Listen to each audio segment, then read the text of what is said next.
So it was Mother's Day about a week ago, and I have a small family, so it was just my mom, my dad, me, my brother, and my dad's mom came over. Shout out Nana, she's 86 and still going strong. So my mom made food. She made steak, delectable steak. She made these like potatoes with butter, cheese, bacon, fire. There was asparagus as well, but you already know I barely touched those. And we were striking up conversation, and my mom said something that really, I started to spiral when she said this thing. And ever since, I've kind of been trying to think about what it means about me and the world around me, and I want to share it with y'all. So we were talking about, I forget what we were talking about, but you already know how you start reminiscing whenever there's a family gathering, like on Thanksgiving or just anything like that. And my mom, we were talking about me and my brother when we were young, and my mom said, "Oh yeah, Tay, you used to be really bold when you were younger. You would just walk up to whoever and say what's up and just start talking." And I had to just pause and stop, and I was like, "Yo, mom, hold on, say that one more time. I thought I didn't hear it right." And she said it again, and I had to stop and think for a second. Like everyone else kept talking, but for me, I felt like, is that reality? Because the person I know, or at least I thought I knew, I'm this super like shy, introverted person, or I've been for most of my life, and I prefer not to talk to people if I don't have to, which sounds kind of, like hermit on top of a mountain in a cabin, but you get what I'm saying. And I don't, bro, that's kind of scary. Like I didn't know that about myself, that I was this little dude that just walked up to whoever, and I'm a grown ass man now, and I mean, some social situations are really tough for me, which is kind of, tough to admit. But hey, bro, I want to be vulnerable with y'all. So, anyways, this whole introvert versus extrovert thing it intrigues me because there's a lot of people that say they're one way or the other, and so I decided to look it up. It's not a graph. I couldn't find a graph really because I'm not gonna lie, a lot of this is, I don't want to say unreliable, but for the most part, you could tell there's only really two ways that I found out that you could test if someone is an introvert or an extrovert. It's like MBTI, and there's one more. I forget what it's called, but yeah, anyways, I'm gonna throw this on the screen. You could pause if you'd like to, but it basically says extroverts are more common and introverts are less common, which I'm not gonna lie, initially this really surprised me because I would have thought for sure that introverts were like the vast majority, just because of how society and life is today. I mean, we're so cooked and we don't even want to talk to people, but I kept reading and then I finally understood. And this is the thing that I really want to focus on this video, is this like ambivertic, for lack of better words, personality. I actually came up with a pretty AO example for this, but you know what? I'm just gonna say it, bro. Just let me cook, all right? So basically, instead of a dummy mommy or a submissive boy toy, an ambivert is more like a switch. The majority of the population today are ambiverts, or switches, or I guess you could say the middle ground. That's probably like the more appropriate example. But anyways, that goofy example aside, I think it's really important that we ask questions nowadays, and we don't just take everything at face value. Like, we ask why. I think why is a powerful question that we need to, or one word that we need to just say more. These people are trying to determine our lives, and a lot of us aren't realizing that it's happening, and we're being negatively affected without us even realizing. And so I got to ask the question, what does this ambivertic personality say about you watching this? What does it say about myself, who I used to be and who I am now? And what does it say about the world and people around us? Because I think it could actually explain a lot more than I initially thought it could. So if you couldn't tell, I've really been the thinker out here on these streets. So I've been racking my brain and trying to come up with conclusions for all of this. And the only thing that I could really come to that made sense, and you know what, you actually hear this often, is you're the result of the 5 people that you're around. Or in other words, you're basically the result of your situation and circumstances. Obviously, this isn't a blanket statement. Like, there's always exceptions to the rule, but even statistically, the chances that you watching are an ambivert is pretty high. And so if this is true and most people are ambiverts, I don't think it's a coincidence or a mistake that I thought introverts were the majority of people in the world. And so I'm gonna tell you a story that actually literally happened like 4 hours ago as I'm recording this. And it's just going to reaffirm everything that I already said and I believed before even talking about any of this. So I've been going on walks for the past month and a half with a weighted vest. Don't ask me why. Maybe it's TikTok, maybe it's not. Anyways, I've been recently doing it without my phone. And, I just like taking in the scenery. I have my own thoughts. I think people should do that more instead of, just all this noise all the time. So I was walking and there was this girl walking towards me and I'm walking towards her and we're gonna cross paths as we walk. And it was very easy to see her. Like there was a very clear clearing, if that makes sense. And that's important that, like I could easily see her. She could easily see me. And so in my head, I'm tweaking off rip. I start clearing my throat and shit like, cause I'm thinking to myself, like, how am I going to say hi? Am I going to say hi? Should I go across the road and just avoid her completely? These are the type of things that, go on in my brain, everyday life.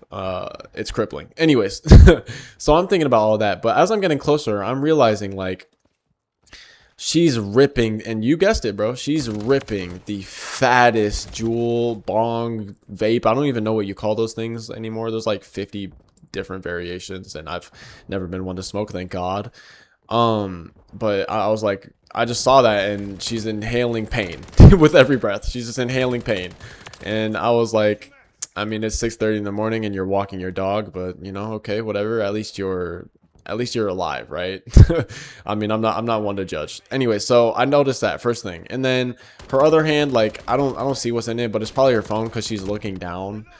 And, so, we're almost face to face now. And at this point, I've made my decision. I'm going to be a good boy. I'm going to muster the courage and I'm just going to say hello at least. I'm not going to run away from this head ass.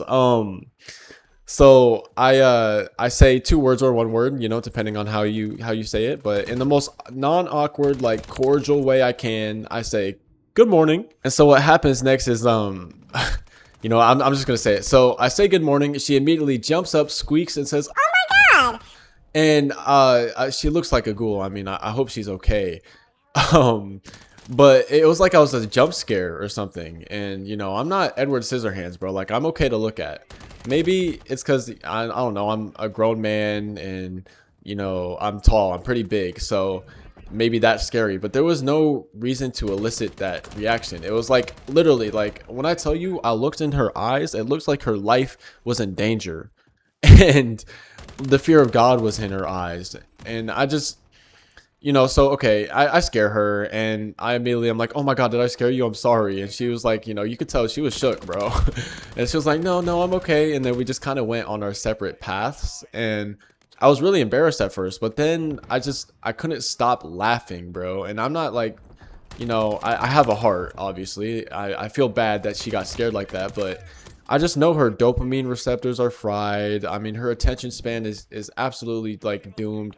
She's inhaling death dust every day, and whatever's on her feed is like controlling her life. And I could just tell that through one interaction. It's not hard to tell. Now, obviously, once again, I'm not speaking as this perfect person. I've done that myself a lot of times, but I just think it's a little crazy that she didn't realize a real life human being walking up to her in a real life situation where she's out and about and on Earth. And so I just want to point these type of things out because I know I find this concerning and maybe you do too. It's no exaggeration. I probably spotted her from about half a mile down the road. All she had to do was look up from whatever she was doing, juuling on her phone or whatever, and she could have gone back to just dooming. But instead she just kept walking like a zombie, and what resulted was like a semi-panic attack, bro. It looked like she just got dropped from Afghanistan or something, which obviously I get it. I somehow jump scared her like this is a horror movie, but this is real life. This isn't a horror movie. You know what? Actually, no, I'm gonna take that back. It could have real life been a horror movie. I mean, I'm not no Jeffrey Dahmer, but this is real life. We should talk about this because this is something that could have happened. Let's say I was a really bad person, like a really bad person. I could have easily punted her dog to Narnia, like easily punted that little ass dog to Narnia and got her in a chokehold, knocked her out, and she would have woken up in like some Brazilian warehouse. No idea how she got there. And I think that's terrifying, and it bewilders me, like genuinely it bewilders me, bro, how that even happened in the first place. But the more I think about it, the more I realize obviously she doesn't want to be that way. There's no one that wants to look at the ground 24/7, scrolling away, dooming away, and feeling like they're suddenly in fight or flight for something that should have been a normal interaction. It just kind of makes me wonder where she'd be at right now if she didn't have all these things immediately accessible to her. I know I do this a lot, and maybe you guys do this too, where you think about what your life would be like if you were born in a different time. Now, if I go too far back, I'm going to be in chains. So, but let's say it's not that far back. I think the 1980s is a great example. A lot of people probably consider that the golden era of America too. But back then you had to socialize unless you wanted to be a real life hermit and be inside all day and just be bored all day. You actually had to go outside and talk to people and see things. Nowadays, you could just be inside and you got your phone, you got your computer, you got your PlayStation. There's really no need to go outside almost. It's like they want you to stay inside as well. They want us to be these droids, bro. It's like, I mean, with phones and everything, we're way too easy to influence. I think that's the biggest issue and the biggest problem. All these corporations and people who are controlling the world, they know what they're doing. They're trying to get you to be as influenced as possible, because if they could turn off your brain and make you dumb, that means they get to control you basically.